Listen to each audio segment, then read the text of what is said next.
نماز جنازہ میں 5 تکبیرات کہنا یہ شیعوں کی بدعت ہے، جبکہ نبی اکرم صلی اللہ علیہ وآلہ وسلم سے صرف 4 تکبیر نماز جنازہ ثابت ہے۔ دین ہمیشہ ان سے سیکھو جن کے گھر میں دین کی بنیاد رکھی گئی، جن کے گھر سے علم کے چشمے جاری ہوئے، جن کے گھر سے شریعت مسلمانوں تک پہنچی ہے۔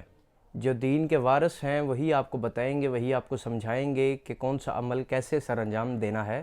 کتاب آپ کے سامنے عربی کی کتاب اخبار الطوال، جس کے رائٹر علامہ ابی حنیفہ احمد ابن داؤد دینوری، وہی کتاب میرے ہاتھ میں موجود اخبار الطوال۔ اسی کتاب کا اردو ترجمہ آپ کے سامنے موجود، الاخبار الطوال، ابو حنیفہ دینوری رائٹر، اور وہی میرے ہاتھ میں کتاب اخبار الطوال۔ اس میں روایت موجود ہے۔ سب سے پہلے آپ کے سامنے عربی کا سکین پیج موجود ہے، صفحہ نمبر ہے اس کا 318۔ روایت آپ کے سامنے موجود ہے، قال ودفن علی ابن ابی طالب علیہ الصلوۃ والسلام وصلی علیہ الحسن علیہ الصلوۃ والسلام وکبر خمسا۔ امام حسن علیہ الصلوۃ والسلام نے مولا علی کا نماز جنازہ پڑھایا۔ سکین پیج آپ کے سامنے موجود، اس میں مولا حسن نے 5 تکبیر کہیں۔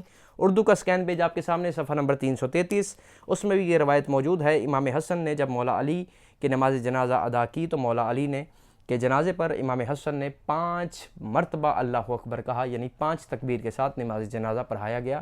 عربی کا سکین پیج بھی آپ کے سامنے اور اردو کا پیج بھی آپ کے سامنے موجود ہے۔ فیصلہ ہم آپ پر چھوڑتے ہیں، انصاف آپ کریں گے۔ امام حسن نے جب مولا علی کا جنازہ پڑھایا تو امام حسن نے 5 تکبیریں کہیں۔ یاد رکھیں، دین انہی سے سیکھا جاتا ہے جن کے گھر میں دین نازل ہوا ہے، اور شریعت انہی سے سمجھی جائے گی جو شریعت کو سمجھانے والے ہیں۔